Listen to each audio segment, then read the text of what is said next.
Shalom. Sebelum mendengar firman Tuhan, ikuti warta berikut. Moto kami, setiap orang yang mau mengikut Yesus, dia harus menyangkal dirinya, memikul salibnya, dan mengikut Yesus. Jadwal ibadah GJKI Sunter tertera di bawah ini. Persembahan perpuluhan, pelayanan, dan misi dapat transfer ke rekening BCA nomor 206602046 atas nama Yusuf Kristrianto. Pelayanan kami meliputi sekolah minggu, remaja, pemuda, kaum pria dan wanita, persekutuan doa, dan lain-lain. Berbagai kegiatan pelayanan kami. Inilah pemimpin-pemimpin GJKI Sunter.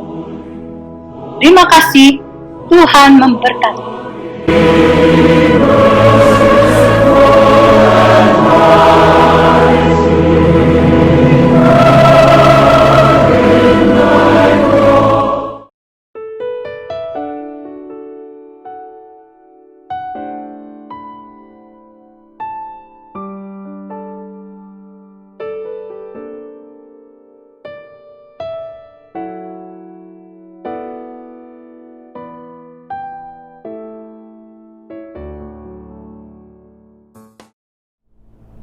Shalom saudara-saudara kekasih di dalam Tuhan Yesus Kristus.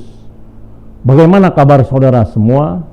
Saya percaya Tuhan selalu memberkati saudara di dalam kesehatan dan kecukupan. Pagi ini kita berjumpa lagi dalam awal bulan Desember, bertepatan dengan ibadah perjamuan kudus dan juga memasuki bulan Natal. Mari kita siapkan hati dan pikiran kita bertemu Tuhan Yesus di dalam pujian, penyembahan dan firman Tuhan. Kita saat teduh sejenak.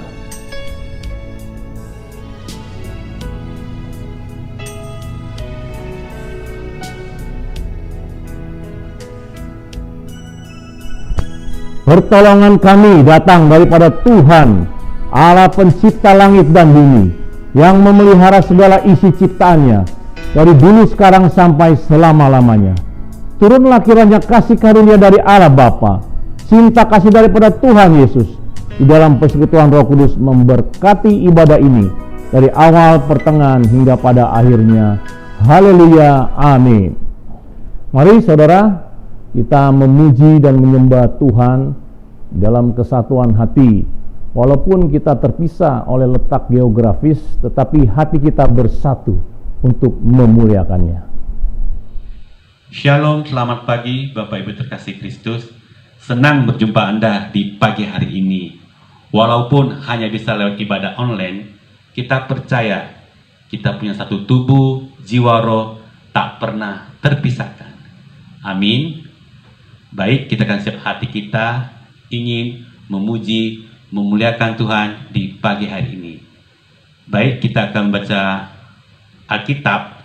Mazmur kita di pagi hari ini terambil dari Yohanes 3 ayat 16 sampai 21. Demikian bunyi firman Tuhan.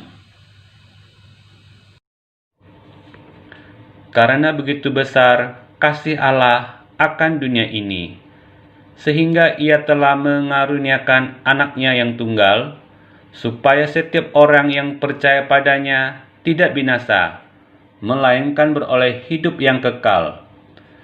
Sebab Allah mengutus anaknya ke dalam dunia, bukan untuk menghakimi dunia, melainkan untuk menyelamatkannya oleh Dia. Barang siapa percaya kepadanya, ia tidak akan dihukum. Barang siapa tidak percaya, ia telah berada di bawah hukuman. Sebab ia tidak percaya dalam nama anak tunggal Allah. Dan inilah hukuman itu, terang telah datang ke dalam dunia, tetapi manusia lebih menyukai kegelapan daripada terang, sebab perbuatan-perbuatan mereka jahat.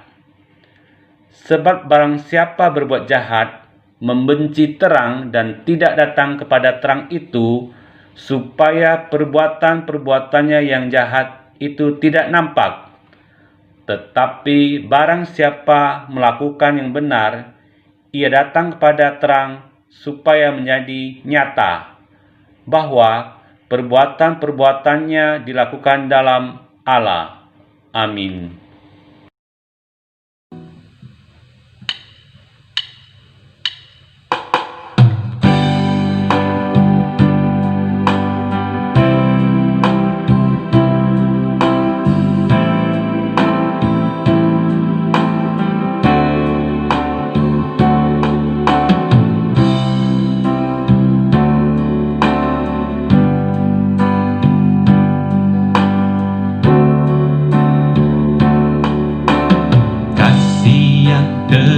Indah, kasih yang mulia, hanya ku temukan di dalam-Mu, Yesusku. Pujian dari hatiku selalu di setiap waktuku, tiada pernah berubah kasih-Mu. Karya terbesar dalam hidupku, pengorbanan-Mu yang selamatkanku. Engkaulah harta yang tak ternilai, yang ku miliki dan ku hargai. Yesus, Engkau ku kagumi.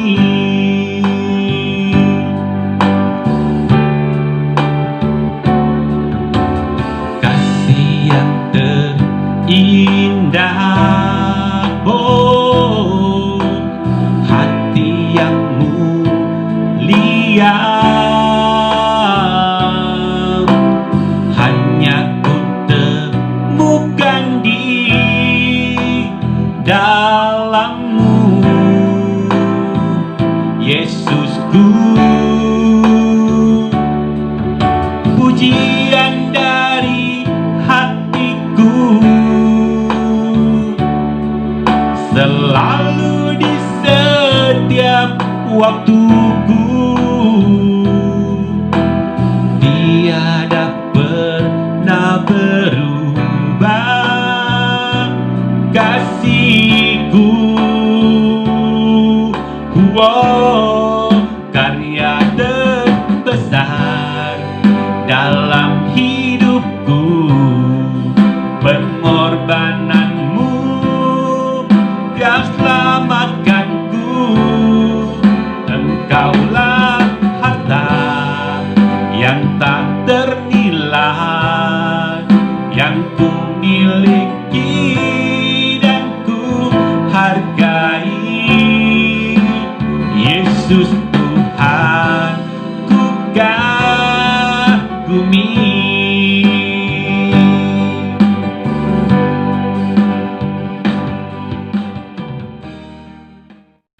Baik, Bapak Ibu yang terkasih Kristus, kita akan sambut pujian kita yang kedua, karena bulan ini ada bulan Desember, di mana kita seluruh dunia ingin menyambut Sang Raja, Sang Mesias yang akan datang ke dunia.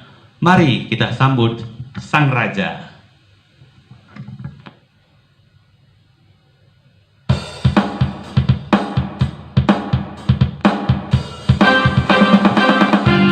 Boleh kita tepuk tangan di rumah sambil memuji, membesarkan nama Tuhan.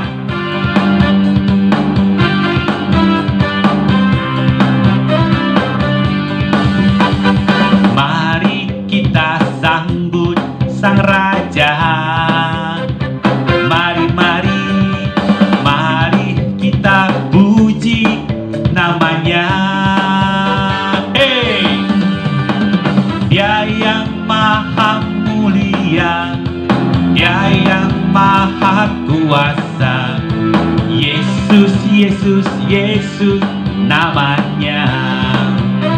Katakan puji Hosana, puji Hosana, puji Hosana, mulia namanya. Puji Hosana, hey, puji Hosana, puji Hosana, mulia namanya.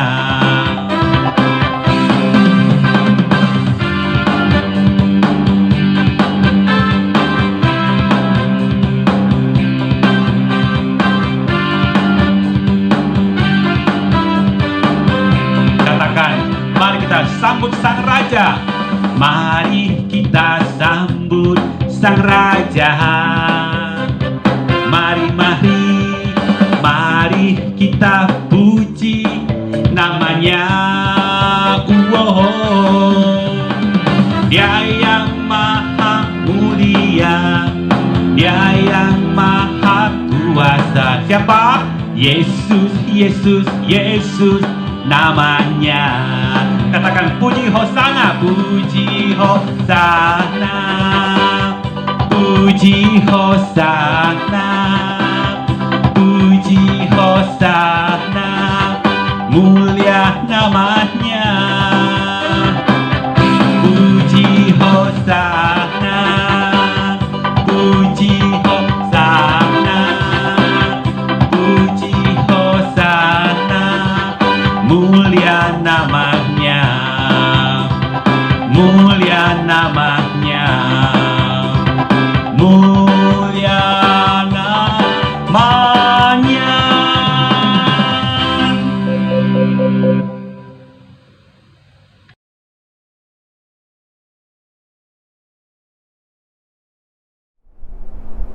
Mari kita berdoa sebelum mendengarkan firman Tuhan. Bapa kami dalam surga, terima kasih Tuhan. Kami sudah memuji dan menyembah Engkau. Biarlah Tuhan hari ini bersabda kepada kami semua lewat hamba-Mu. Apa yang Tuhan inginkan dari kehidupan kami sebagai orang percaya. Berikan petunjuk dan bukalah hati kami yang mendengar. Di dalam nama Tuhan Yesus kami berdoa dan mengucap syukur. Haleluya, amin. Saudara, menjelang kelahiran Tuhan Yesus kurang lebih 2020 tahun yang lalu, Yohanes Pembaptis diutus Tuhan untuk mempersiapkan jalan bagi Tuhan. Apa arti mempersiapkan jalan bagi Tuhan? Mari kita baca firman Tuhan dari Lukas 1 ayat 15 sampai 17 dan Lukas 3 ayat 4 sampai 6. Saya akan bacakan untuk saudara semua. Sebab ia akan besar di hadapan Tuhan, dan ia tidak akan minum anggur atau minuman keras, dan ia akan penuh dengan Roh Kudus mulai dari rahim ibunya. Ia akan membuat banyak orang Israel berbalik kepada Tuhan Allah mereka, dan ia akan berjalan mendahului Tuhan dalam roh dan kuasa Elia, untuk membuat hati bapa-bapa berbalik kepada anak-anaknya, dan hati orang-orang durhaka kepada pikiran orang-orang benar, dan dengan demikian menyiapkan bagi Tuhan suatu umat yang layak baginya. Seperti ada tertulis dalam kitab nubuat-nubuat Yesaya, ada suara yang berseru-seru di padang gurun, "Persiapkanlah jalan untuk Tuhan, luruskanlah jalan baginya. Setiap lembah akan ditimbun, dan setiap gunung dan bukit akan menjadi rata. Yang berliku-liku akan diluruskan, yang berlekuk-lekuk akan diratakan. Dan semua orang akan melihat keselamatan yang dari Tuhan."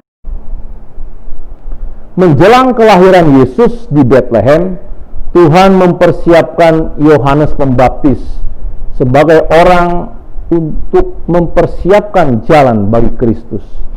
Kelahiran Yohanes Pembaptis pun merupakan suatu mujizat, karena Elisabet dan Zakaria sudah lanjut umurnya, dan Elisabet pun mandul, menurut Lukas 1 ayat 7 pada waktu itu. Di tengah kemustahilan Tuhan bekerja di dalam keluarga Sakaria ini. Dan apa yang akan terjadi dengan Yohanes sudah dinubuatkan Tuhan pada waktu ia belum lahir. Sejak dalam kandungan, Yohanes Pembaptis sudah dipenuhi oleh Roh Kudus dan ditugaskan mempersiapkan jalan bagi Kristus.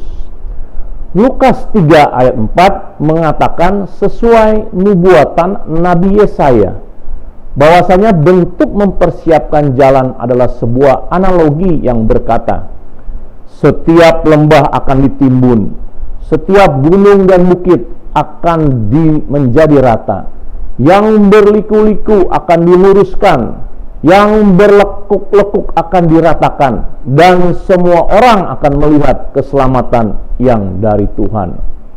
Saudara, saya teringat ketika Presiden Soeharto dulu hendak berkunjung ke suatu kota, semua jalan diperbaiki, yang berlubang diperbaiki, warung-warung liar ditutup dan dibersihkan di setiap jalan yang dilewati Presiden.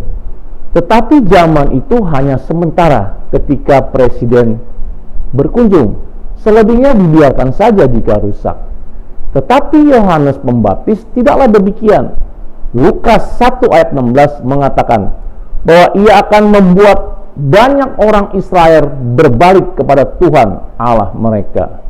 Saudara, jika kita menyimak, ada dua fokus tugas Yohanes Pembaptis di dalam memperbaiki keadaan bangsa Israel, yaitu yang pertama mengenai keluarga, saudara, yaitu hubungan bapa dan anak. Hati bapak-bapak berbalik kepada anak-anaknya. Di dalam Maleakhi 4 ayat 6 dijelaskan hal yang sama, yaitu hati bapak-bapak berbalik kepada anak-anaknya dan hati anak-anak kepada bapak-bapaknya. Saudara, ternyata Tuhan sangat memperhatikan suatu keluarga. Karena pertama kali Tuhan ciptakan Taman Eden, Tuhan tidak membentuk sebuah kota, negara, tetapi dia membentuk sebuah keluarga. Karena di dalam keluarga itulah nyata janji Allah akan dirasakan oleh setiap keluarga dan keturunan-keturunannya. Nah, yang jadi pertanyaan, kenapa didahulukan hati bapa kepada anak-anaknya? Saudara, menurut riset, sebagian besar sumber konflik berasal memang dari bapak atau pria di tengah keluarganya. Seorang bapak atau kepala seringkali tidak mengerti fungsinya di tengah keluarga. Dalam zaman sekarang pun demikian. Seorang bapak hanya mengetahui bahwa ia membesarkan anak ditinjau dari sudut ekonomi saja, yaitu menyediakan untuk sekolah, uang untuk sekolah, makanan, masa depan, dan sebagainya. Mereka lupa pekerjaan seorang bapak bukan hanya membuat anak secara kuantitas, secara materi, tetapi juga kualitasnya. Tuhan memerintahkan di dalam Ulangan 6 ayat 4 sampai 9 supaya setiap bapak dalam keluarga mendidik anak-anaknya untuk mengasihi Tuhan dengan benar dan takut akan Tuhan. Bangsa Yahudi yang terkenal dengan kesatuan rumah tangganya dan menghormati nilai-nilai luhur dalam hukum Taurat masih bisa terkena distorsi di hadapan Tuhan. Apalagi keluarga zaman sekarang. Ternyata keadaan sekarang ada anak-anak yang menyimpan kebencian atau kepahitan kepada bapaknya sendiri karena perlakuan bapaknya yang tidak wajar kepada anak-anaknya. Ternyata didikan bapak secara verbal harus seimbang dengan teladan perbuatan dalam kehidupan sehari-hari. Distorsi di dalam keluarga itu bisa berbentuk didikan bapak yang kasar dan tidak menghargai anak. Pilih kasih terhadap anak seperti Ishak terhadap Yakub dan Esau. Ketiga, ketidakhadiran bapa di tengah anak-anak yang membuat anak-anak kehilangan kasih bapa. Ternyata semua itu berakibat fatal untuk masa depan anak tersebut, yaitu menghasilkan anak-anak pemberontak, anak-anak manja, dan mempengaruhi karakter anak tersebut dalam kehidupannya dan keturunannya. Banyak anak muda yang jatuh dalam seks bebas, lesbian, homo, pemberontak, itu semua berasal dari pola asuh yang keliru di tengah keluarganya. Dan sumbernya berasal dari seorang bapa. Karena pria adalah kepala dari istri dan anak-anaknya. Jikalau tidak dipulihkan, berakibat hancurnya suatu bangsa, karena suatu bangsa terdiri dari keluarga-keluarga.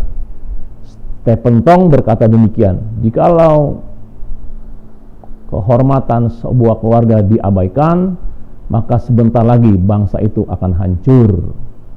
Nah, saudara, pekerjaan Yohanes Pembaptis inilah yang membuat pemulihan hati Bapa. Caranya adalah yaitu dengan saling mengampuni, saudara. Anak mengampuni bapaknya dan bapa mengampuni anaknya, sehingga memutuskan kutuk keturunan dan mengubah karakter anak dan keturunan-keturunannya. Dalam masa pandemi ini pun banyak terjadi distorsi dalam hubungan keluarga. KDRT, yaitu kekerasan dalam rumah tangga, meningkat. Hubungan suami istri yang tidak berjalan baik berdampak juga kepada anak-anaknya. Yang kedua, saudara, Yohanes ditugaskan untuk memulihkan manusia kepada Tuhan. Yang pertama tadi keluarga, yang kedua adalah pemulihan hubungan manusia kepada Tuhan. Saudara, kalau baca Lukas 1 ayat 17b, ada kata durhaka, orang durhaka.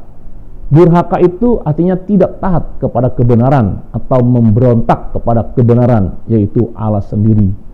Ternyata pada saat itu banyak orang Israel tahu kebenaran, tahu firman, tetapi tidak melakukannya. Akhirnya mereka menjadi sombong karena pengetahuannya, tetapi dalam prakteknya mereka membenci kebenaran.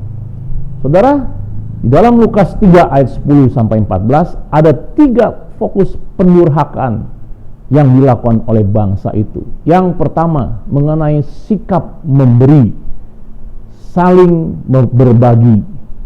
Yohanes mengatakan jika mempunyai kelebihan dalam pakaian dan makanan, haruslah mereka berbagi kepada orang yang berkekurangan. Jika hal ini dilakukan dan diterapkan secara massal, maka saya percaya akan melenyapkan garis kemiskinan di tengah bangsa tersebut, karena Tuhan merancang dengan baik. Yang kedua, tentang keserakahan atau cinta akan uang. Yang bertanya adalah seorang pemungut cukai, saudara.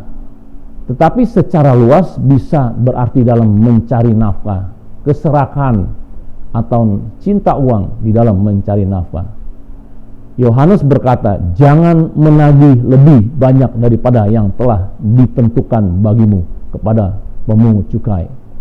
Ini berarti Tuhan tidak menghendaki penindasan secara ekonomi terhadap sesamanya.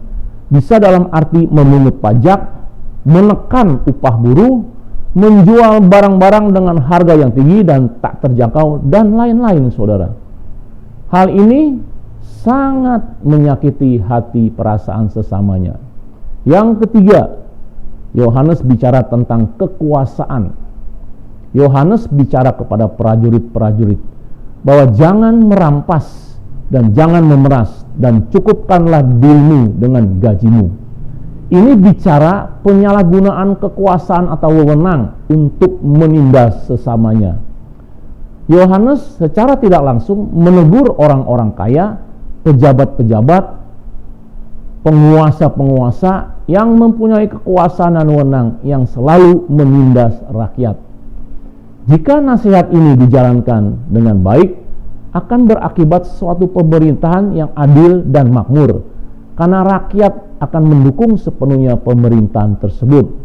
Kemudian, dalam kehidupan, Yohanes berkata jangan bermewah-mewahan dan berpesta pora, tetapi cukupkanlah dirimu dengan apa yang ada padamu. Jadi ada kata cukupkanlah dirimu seperti doa Bapa kami, berikanlah kami makanan yang secukupnya.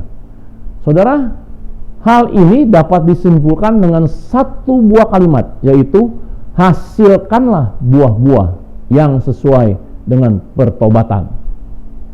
Terakhir, Yohanes Pembaptis menegur tentang status keturunan dengan berkata, "Janganlah berpikir dalam hatimu, Abraham adalah bapa kami." Ini bicara keselamatan tidak bergantung kepada nenek moyangmu. Dalam bahasa sehari-hari, yaitu keselamatan tidak gandeng-gandengan, tetapi perkara pribadi seorang demi seorang.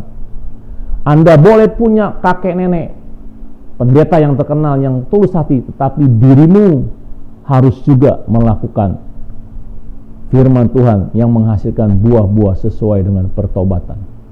Tuhan tidak melihat engkau keturunan Abraham, keturunan pendeta, keturunan orang saleh, tetapi jika perbuatanmu menjadi seteru salib Kristus, engkau tetap mendapat hukuman.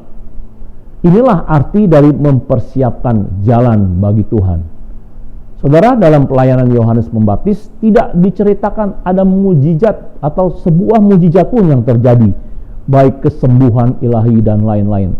Tetapi ingat, perkataan Yohanes Pembaptis penuh wibawa dan kuasa. Perkataannya menggetarkan dan menyentuh hati setiap pendengarnya. Dan Yohanes Pembaptis di dalam kehidupannya tidak pernah berkompromi dengan dosa. Ia selalu taat kepada panggilan dan firman-Nya. Sejak dari kandungan ia dipenuhi Roh Kudus dan berani menegur siapapun yang berdosa. Tidak peduli siapa dia, termasuk Raja Herodes. Sehingga akhir hidupnya ia dipenggal kepalanya. Tetapi sekarang ingat, Yohanes Pembaptis sudah berada di sorga bersama Kristus. Saudara, menjelang hari Natal sekaligus pandemi COVID sekarang, Tuhan juga memakai anak-anaknya yang percaya untuk mempersiapkan jalan bagi kedatangan Kristus yang kedua kali. Nabi Yoel dalam kitab Yoel menubuatkan menjelang akhir hari Tuhan akan ada banyak anak-anak Tuhan dari kecil sampai dewasa dipenuhi kuasa mujizat. Ada tanda-tanda heran menyertai dia dan membawa jiwa-jiwa yang belum bertobat bagi Tuhan. Sehingga pada waktu pengangkatan banyak orang yang belum percaya diselamatkan oleh Tuhan Yesus. Anak-anak Tuhan yang dipakai tersebut disebut sebagai generasi terakhir dari umat percaya yang dipakai Tuhan. Ingat saudara, generasi terakhir. Mereka memberitakan Injil kerajaan Allah dan ditandai mujizat-mujizat, baik lewat internet, Zoom, WhatsApp, dan berbagai macam di dalam pandemi ini. Banyak mujizat kesembuhan ilahi terjadi dan banyak juga jiwa-jiwa bertobat di hadapan Tuhan. Mengapa demikian? Generasi terakhir ini seperti Yohanes Pembaptis yang mempunyai hidup yang selaras dengan firman Tuhan dan mengenal Tuhan secara pribadi, mempunyai motivasi yang benar untuk Tuhan dan bersedia membayar harga untuk pekerjaan Tuhan. Pertanyaannya, apakah Anda termasuk Yohanes Pembaptis zaman akhir atau bukan? Ingat, orang Kristen yang hidupnya tidak mengikuti rencana Tuhan akan tertinggal pada waktu pengangkatan. Maka dari itu, bertobatlah sekarang. Semenjak sekarang ini, ikutlah dalam rencana Tuhan. Beritakanlah Injil, dan saudara akan melihat kuasa mujizat menyertai saudara.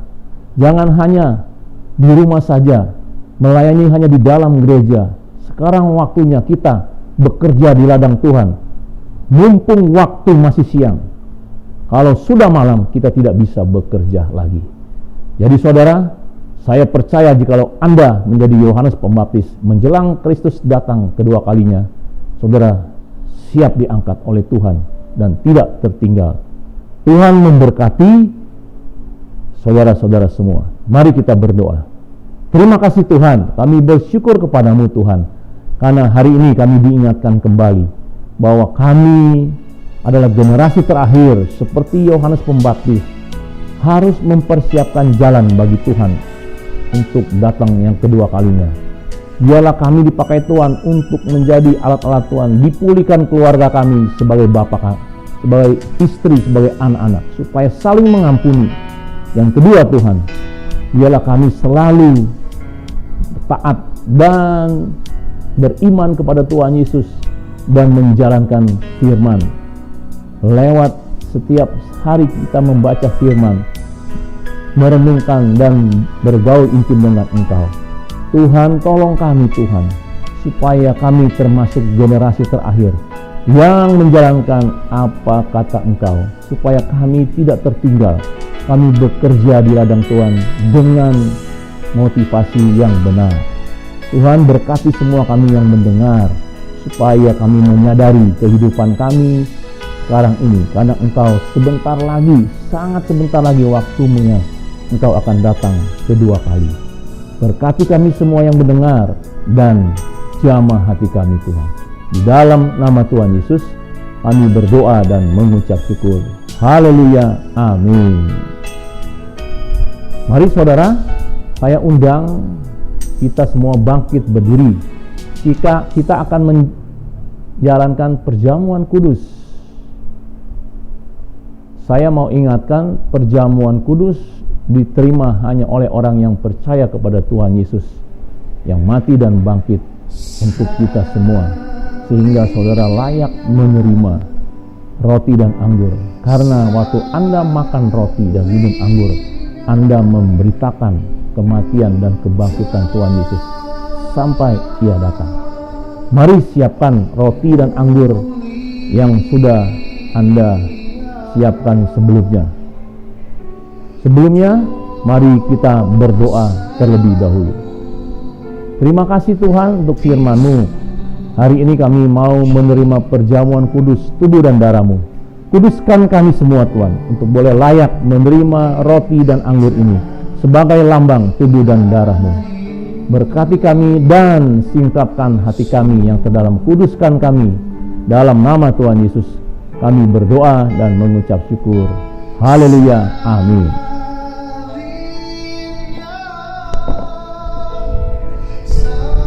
Saudara, mari kita angkat roti di tangan kanan kita. Firman Tuhan berkata, pada waktu malam Yesus diserahkan, Ia mengambil roti dan sesudah itu Ia mengucap syukur atasnya. Ia memecah-mecahkannya dan berkata, inilah tubuhku yang diserahkan bagi kamu. Perbuatlah ini menjadi peringatan akan aku. Mari kita makan roti ini dalam nama Tuhan Yesus.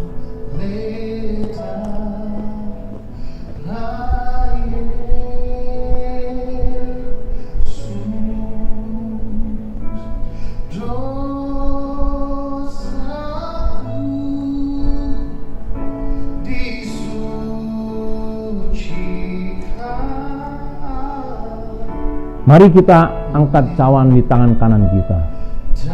Firman Tuhan berkata, demikian juga Ia mengambil cawan sesudah makan, lalu berkata, cawan ini adalah perjanjian baru yang dimeteraikan oleh darahku. Perbuatlah ini setiap kali kamu meminumnya menjadi peringatan akan aku. Sebab setiap kali kamu makan roti ini dan minum cawan ini, kamu memberitakan kematian Tuhan sampai Ia datang. Mari kita minum anggur ini di dalam nama Tuhan Yesus.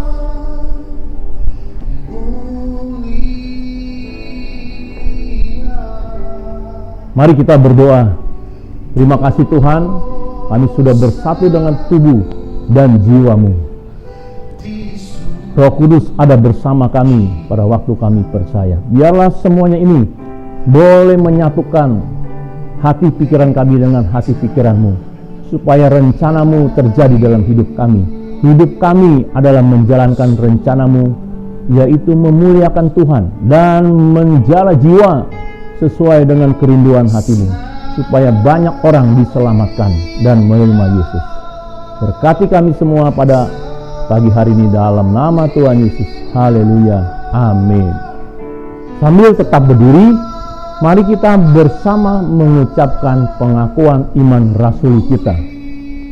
Sebagaimana gereja di segala abad dan tempat, mari kita mengucapkan pengakuan iman rasuli yang berbunyi, Aku percaya kepada Allah, Bapa yang Maha Kuasa, Khalik langit dan bumi, dan kepada Yesus Kristus, anaknya yang tunggal Tuhan kita, yang dikandung daripada Roh Kudus, lahir dari anak darah Maria, yang menderita sengsara di bawah pemerintahan Pontius Pilatus, salibkan, mati dan dikuburkan, turun ke dalam kerajaan maut, pada hari yang ketiga bangkit pula dari antara orang mati, naik ke surga, duduk di sebelah kanan Allah, Bapa yang Maha Kuasa, dan dari sana ia akan datang untuk menghakimi orang yang hidup dan yang mati.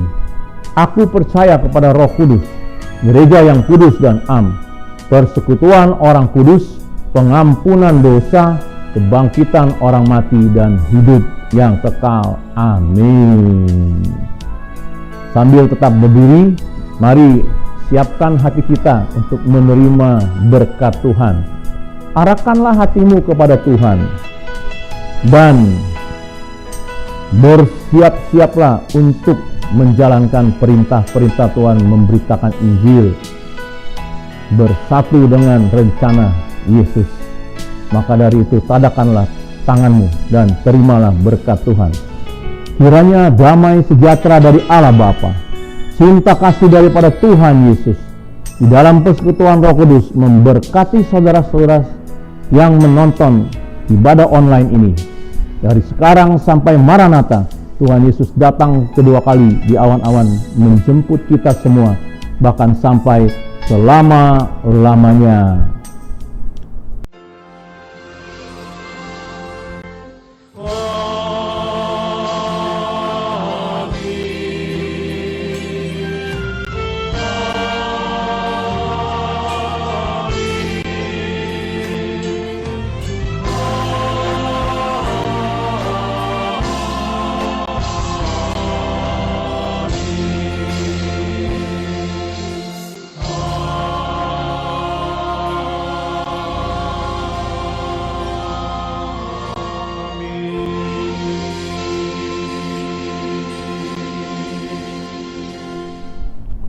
Silakan duduk, saudara.